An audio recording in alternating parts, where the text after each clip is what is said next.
Методы минимизации валютных рисков. Видео снято для компании Goldfinch. Для руководителей предприятия, которое работает на внешнем рынке, ключевым вопросом является не столько получение прибыли, сколько сохранение ее. Разница в стоимости валют способна съесть всю выгоду от торговли с зарубежными партнерами. Это обусловлено волатильностью курсов, поэтому для компании с внешнеэкономической деятельностью очень важно подобрать правильную стратегию минимизации валютных рисков. Что такое минимизация валютных рисков? Необходимость сохранения прибыли при заключении сделок с иностранными покупателями и продавцами. Важная часть работы финансово-экономического отдела предприятия.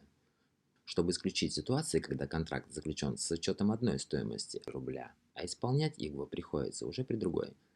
Специалисты выбирают определенную стратегию для минимизации валютных рисков хеджирования. Смысл хеджирования в том, что руководители предприятий при заключении договора согласовывают курсы обмена валют, который будет применяться в расчетах. Многие сделки на международном рынке несут в себе опасность. При заключении контракта с иностранными партнерами всегда есть шанс остаться в убытках только из-за курсовой разницы в стоимости национальных денег. Валютные риски можно разделить на три группы. Операционные возникают при использовании договоров с прописной стоимостью сделки в валюте другого государства. Трансляционные появляются при неверной оценке стоимости активов или пассивов. Экономические носят общемировой характер, трудно предсказать. Один из вариантов – избежать убытков при расчетах за импортные товары, приобрести необходимую сумму валюты в день подписания договора. К примеру, компания планирует поставить партию продуктов или оборудования из США.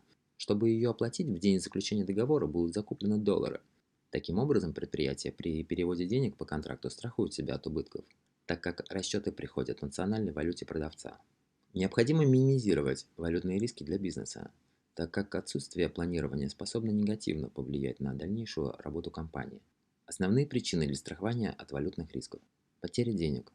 Изменение курса валют всегда приносит ущерб одной из сторон контракта. Пострадаете или вы, или ваш зарубежный партнер. Волатильность.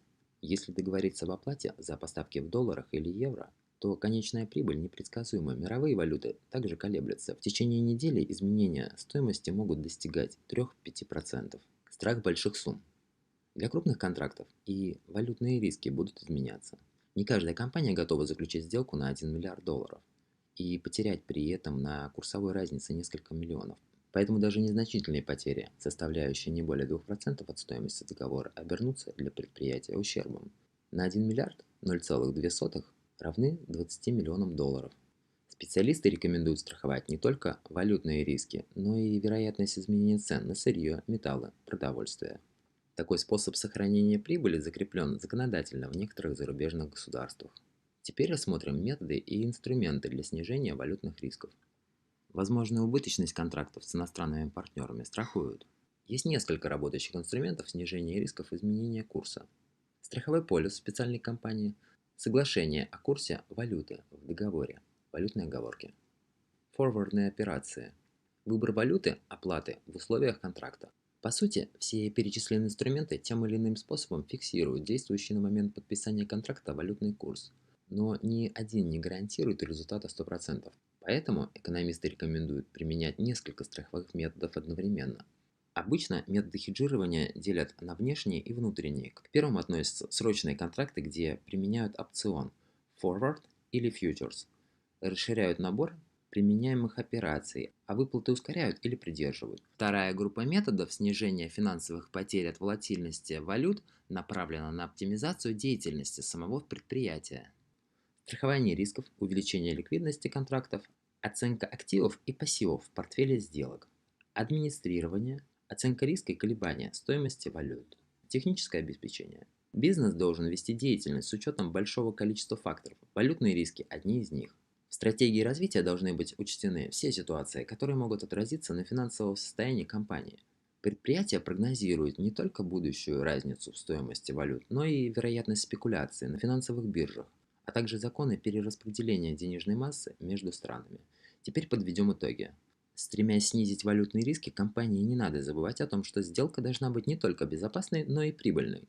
Если от торговой операции предприятие не получит профит, то такая сделка не имеет экономического смысла. Коммерческая организация, работающая себе в убыток, неэффективная экономическая единица рынка. Ситуация, когда доходы только покрывают расходы, невыгодна для бизнеса, если количество контрактов, не приносящих прибыль, достигает критического значения, предприятие перестает заключать сделки с иностранными партнерами.